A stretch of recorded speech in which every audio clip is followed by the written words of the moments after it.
Hey everyone, I recently got a comment on one of my Stoneshard tutorials. It read, I tried the demo and Jesus Christ, it's hard. I got no food, so I just starved to death. Is loot from containers random? And the answer to that question is, I don't know. To be honest, I hadn't played the prologue in about maybe 3 years, but just for those of you who may not know, the prologue, which is the tutorial, is also the demo for Stoneshard, which is available on the Steam store page for Stoneshard. My current theory, after playing through it again on stream, is that the demo has not been updated in years, I would guess. My reason for this is that there is no way to relieve fatigue, so if you just spam magic or something, or really energy intensive abilities, your energy will just go down with no way to restore it. Perhaps I'm incorrect on that.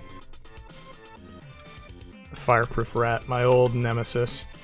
A foe as old as time itself, the fireproof rat. But for that reason, I would say that the demo is, I don't know if I'd say more challenging. I think there's definitely ways to make yourself have a bad time. So I just wanted to do a quick video about that and maybe talk about it. I don't have any specific tips for the demo. I would almost say if you own Stoneshard, like, you know, you should do the prologue to get the backstory and to kind of get the basic tutorial, but I would almost say after they teach you like the healing mechanics, you can just leave. You don't even need to finish it. It's not really mandatory at that point. But yeah, I don't know. I struggled with the prologue final boss the first time I played it, and I just wanted to give a few quick pointers that might be able to help you. The first tip I wanted to give is that I believe the easiest way to beat the prologue would probably be with your standard bread and butter sword and shield build. You get like a footsman sword or something, like a relatively good sword towards the end of it. If you choose a one-handed sword skill or a shield skill or even held an armor tree skill during the demo, you pretty much will be able to use it throughout. The only thing is that I believe the one-handed swords you actually get in the dungeon aren't really that good. My second tip would be to pick up the various shivs that enemies will drop. If you open your inventory, right click on them, there's an option that says throw. You can throw them as a projectile. You seem to almost always hit for whatever reason. No clue what determines this.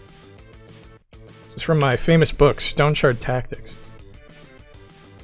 Alright, one down, one shiv to go. Throw another shiv. How many more shivs do we have, folks? And it's just that easy. A wise friend of mine once told me this advice, and I'm going to repeat it to you. The harder you try, the harder you fail. And Stoneshard, the Stoneshard devs appear to agree with me. But those will hit for about 8 damage, so you can do those in between fireballs or whenever you just have downtime when you're fighting. You also have the option to take a bow, so you could go with a ranged, like, taking aim skill. The only reason I wouldn't straight up recommend this is because for the final boss, I feel like that will make things difficult because you're obligated to destroy the statues that are in the room with the final boss. Once he's charging around, I think you can hit him with the bow, and that's fine, but it just seems like a brawler sword and shield build is the safest bet. I am not a Stoneshard build master. I'm just trying to give you this if you're someone that tried the tutorial and maybe you weren't able to make it through and you'd like to give it another go, or maybe you're doing the tutorial for the first time. I don't know how you would have found my video, but welcome. I'm also not sure even if the dungeon is randomly generated. I guess I'll check the Stoneshard wiki and append to this if I'm incorrect, but I believe the layout's the same. I think the loot in the containers is random, but I would assume they're from some sort of prologue pool of loot. It's not just the full loot tables that are in the game, right? Because then you would have some really weird things happening. I think if you fight all of the enemies that spawn and read all of the different books and stuff, you can only get 2 skill points. I could be wrong about that, but I think it'll only take you to about level 3. I don't really have any other tips. I mean, in terms of like food management and stuff like that, I guess I would say just lay off the food, wait until your character actually gets hungry before you start eating. You can check that by pressing C and looking at your character's stats. There's a hunger option. You get hungry at 25%. Water doesn't seem to be much of a problem unless you absolutely waste it. Or an alternative is if you accidentally light yourself on fire and you select the pour over option, I believe that'll use up all your water, which is not good. In my experience, when I just played through it, healing items were just about everywhere, so I would just say hold Alt, look for different containers you can search, stuff like that.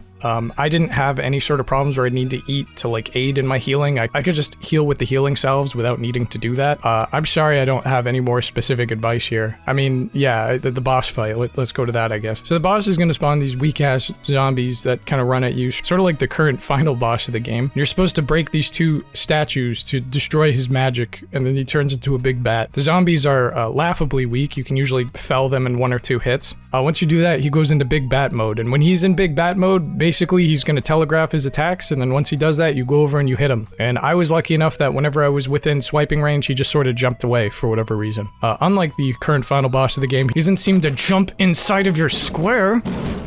Yep, this is me. I bet you're wondering how I got here. but that's a topic for another day, I guess. I really don't have much to offer here. I'm sorry about that. The only thing I can say is that you do get 1 healing elixir. I would probably save that for the bat form of the final boss fight. The other thing is that I believe it saves right before you enter the room, so you kind of have infinite tries. The only way you could really be screwed is if like you dropped your weapon outside the door, or if you have like a really bad build. Oh, and in terms of character skill points, I really don't think it matters. You can't get enough skill points to get a set of 5 to get the bonuses. But yeah, that's it for the Stoneshard Prologue. I feel sorry for all the people that want to try this game out, and that's how they introduce themselves to the game. I'd almost say it's better to just start off in Osbrook with your own character, buy your own stuff, you get to learn the merchant mechanics. I was thinking, there is no tutorial for the merchant mechanics in this game, is there? I mean, like, they're kind of self-explanatory, but that's a very major part of Stoneshard. I believe somewhere in the game it tells you that you're supposed to sell items to, you know, like, you sell axes to the lumberjack, like those sorts of things. You're supposed to match the items you're selling to the vendor, and that's a very big common thing in this sort of genre of games, like survival games. But yeah, that's all I have. Sorry. Anyways, have a good day. Hope you enjoyed this short video, and I'll see you in the next one.